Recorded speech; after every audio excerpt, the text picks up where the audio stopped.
The Batman Arkham game series is one of the best game series of all time, and in my opinion, the single best superhero video game series ever made. Although I must admit, Insomniac's Spider-Man series does give it a run for its money.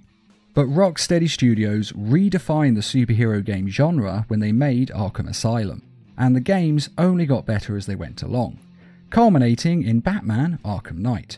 And although the game had a bit of a rough launch on PC, and I know some people have some mixed feelings about it, personally I think it is an amazing game with a kick-ass campaign and a great set of DLC. And it also has a huge amount of Easter eggs, references and secrets. I mean, Rocksteady really went to town on the details with this game. So much so that even after literally dozens of playthroughs, I'm still finding new things in the game to this day. And this video is going to go over 20 secrets, Easter eggs and just cool things that you have never noticed before in Batman Arkham Knight.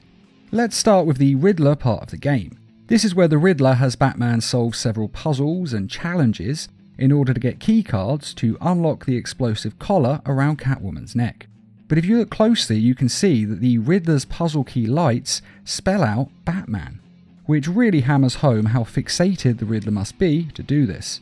Although considering he constructed several underground giant arenas and racetracks, I suppose it's not actually that surprising.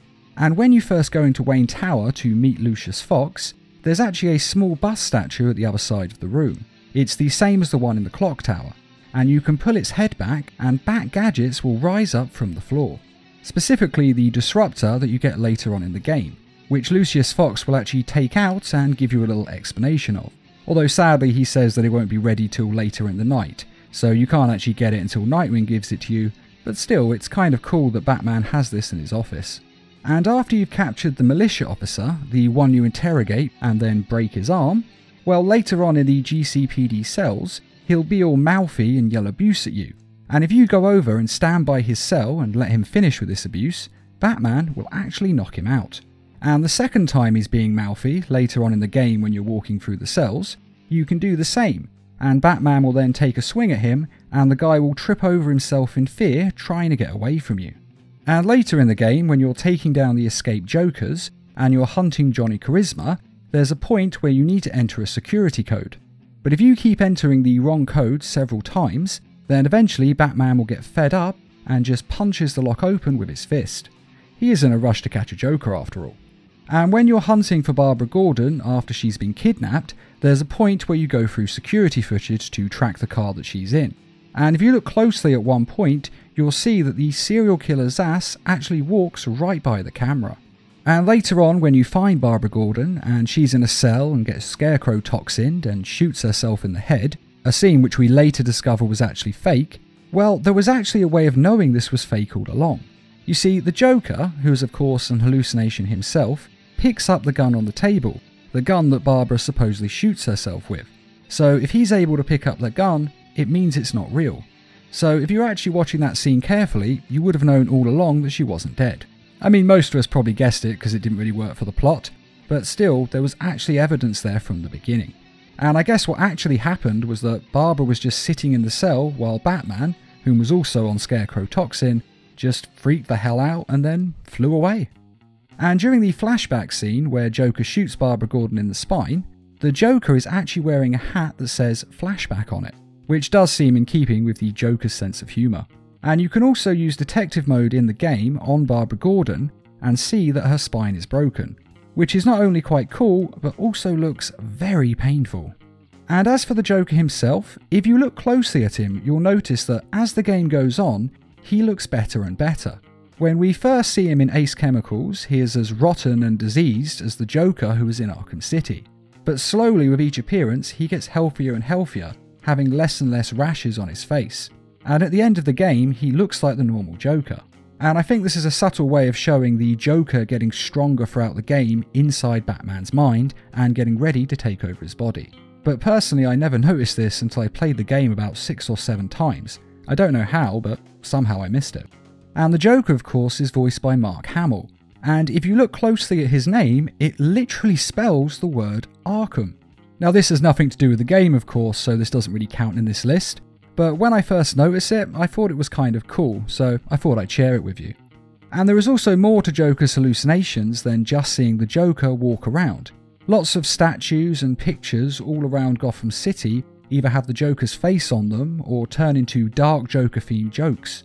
And these actually flick back and forth as you're playing the game. You can look at a statue and it's normal, look back it's Joker, look back again and it's normal. They change, showing that Batman's mind is slowly being controlled by the Joker and that he's losing his grip on his sanity. Of course, this does depend if you're playing it on console or PC, because this does take a lot of runtime, so this doesn't always appear on everyone's playthrough. But if you look closely, you should see it at some point throughout the game. And going back to the very beginning of the game, you play as Officer Owens, and are among the first to be fear toxined, and you get attacked and beaten unconscious by a bunch of monsters, who are of course just the cafe's customers going nuts. And you can shoot a few of them before they take you down.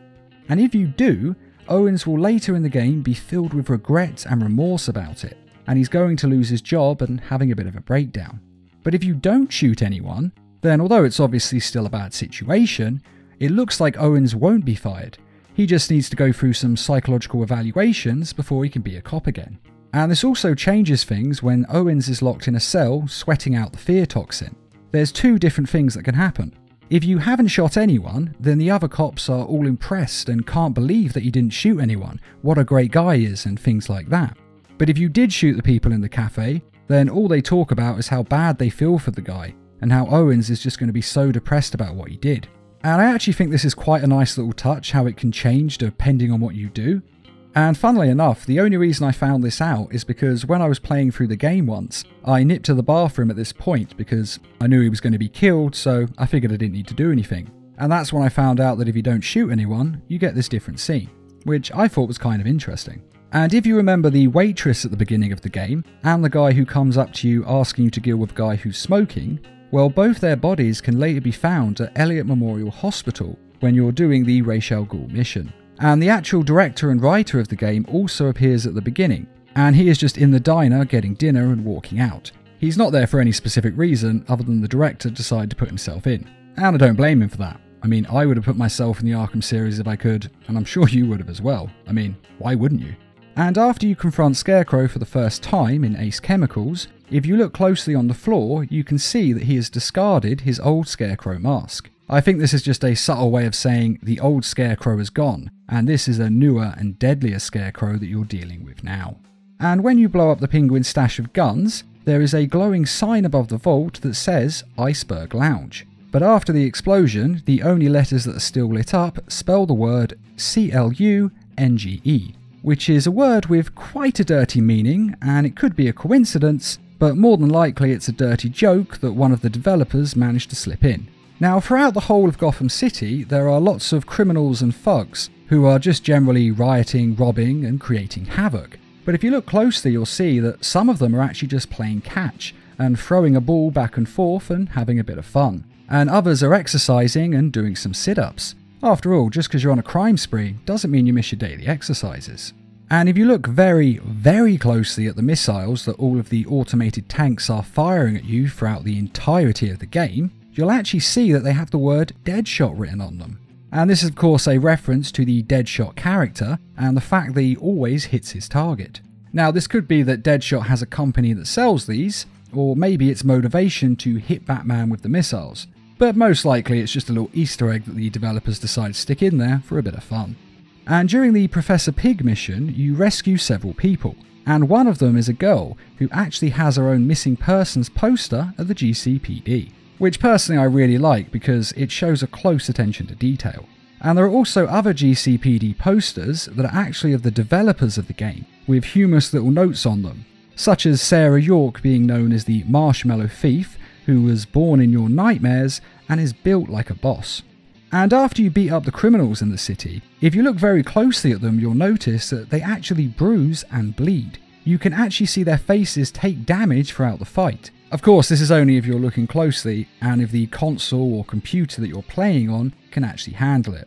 After all, if it doesn't have a good graphics card, then this doesn't happen. But if you do play on PC with a good graphics card, you can actually see them start to bleed throughout a fight, which I think is an amazing attention to detail. And at the end of the game, when Batman returns to Wayne Manor and his mansion blows up, Calendar Man can actually be seen in the crowd. which is a little reference to the Arkham City game, where Calendar Man says that he was there at Batman's beginning and that he'd be there at his end, which, as it turns out, he was. And that is 20 things that you never noticed about the Arkham Knight game. Of course, I'm sure some of you already know some of these. Hopefully there was a couple that you didn't, otherwise the title kind of lied, and I apologise. Though hopefully some of them were new to you. If so, please let us know in the comments which ones were new, along with which one of these is your favourite. And especially let us know if there's some other interesting secrets in Batman Arkham Knight that you know of that I didn't mention on this list. And I'd just like to quickly remind everyone that we have some merchandise available on our store, and to say thanks to all of you who have donated to the Needle Mouse Productions page on Patreon. And as always, thanks for watching, and feel free to subscribe, share, like, and comment.